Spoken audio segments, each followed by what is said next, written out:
Jon Gruden resigning as head coach of the Raiders in the wake of his racist, misogynistic, and anti-gay emails being exposed during an investigation of the Washington football team. Rich Bisaccia now takes over as the Raiders' interim head coach. Keyshawn, I'll start with you. You played under him for 2 years. You won a Super Bowl together. Your final thoughts here? Well, it is obviously it's a sad situation to a coach's career in what Jon Gruden tried to do. He won a Super Bowl, just like you said, Molly.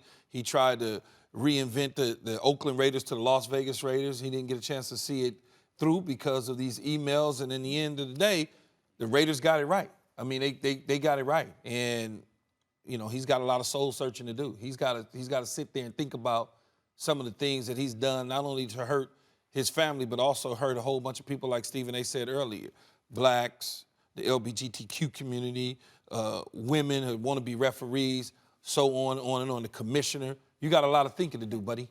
It's the bottom line. His career is over, as far as I'm concerned. There's no way around it.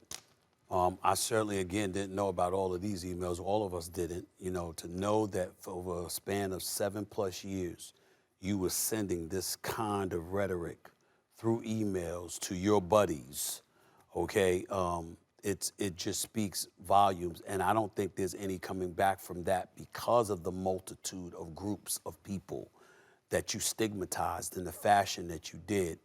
What he did also should be incredibly alarming to the NFL from the standpoint that if there was ever a level of motivation that should be attached to diversifying management and ownership, this should be the final straw in terms of making that a priority.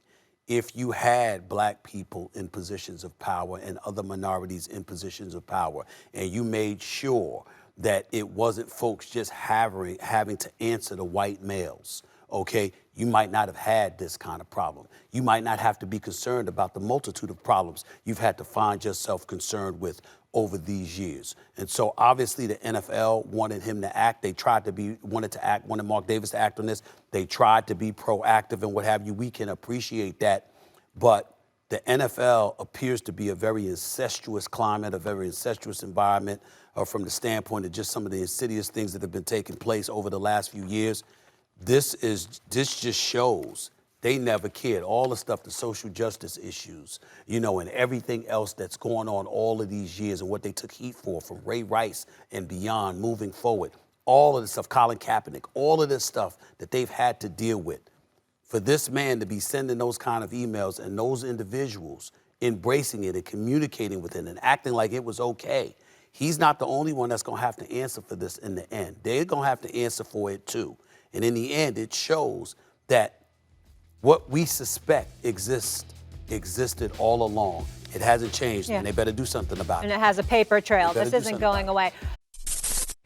Thanks for watching ESPN on YouTube. For live streaming, sports, and premium content, subscribe to ESPN+.